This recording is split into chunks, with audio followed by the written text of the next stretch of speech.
పరిష్కారాలు చూపిస్తానని చెప్పిన ప్రధానంగా ఏదైతే ఫారెస్ట్ డిపార్ట్మెంట్ లో నుంచి అది క్లియరెన్స్ చేసి ప్రతి ఒక్కరికి ఇక్కడ పట్టా ఇప్పించే కార్యక్రమం తీసుకుంటామని చెప్పిన లింగాలు చేయబడకుండా చూసుకునే బాధ్యత చూసుకుంటాం.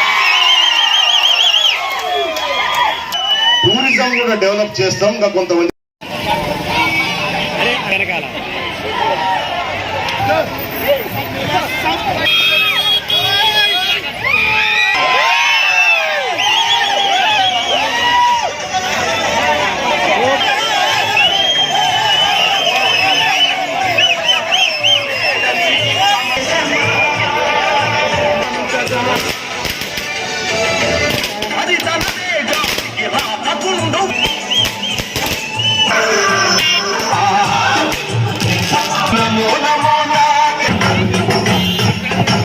ఎమ్మెల్యేగా గెలిచిన తర్వాత చంద్రబాబు గారి ఆశీస్సులతో ఆయన నాయకత్వంలో ఈ ఊర్లో ఉన్న ప్రతి కుటుంబానికి ఎవరైతే మీరు ఎక్కడ ప్రభుత్వ భూమిలో ఇది ఆక్రమణనే వాస్తవంగా ఆక్రమించుకొని ఉన్నారో అక్కడికే వచ్చి మీ ఇంటికే వచ్చి పట్టా ఇచ్చినాం మేము. ఆ రోజు ఎవరన్నా ₹1 లంచం ఇచ్చినారమ్మా?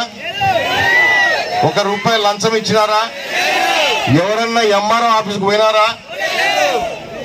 లంచం ఇవ్వకుండా ఈ దుర్మార్గులు చెప్తారు పట్టాలు అందరికి ఇచ్చినవయ్యా, ప్రజలందరికీ పార్టీలు చూడలే. నేను తెలుగుదేశం పార్టీ ఓట్లేసి గెలిపించారు మీరు ఒకటేసారి. ఏ ఊరు మీరు అసలు? మా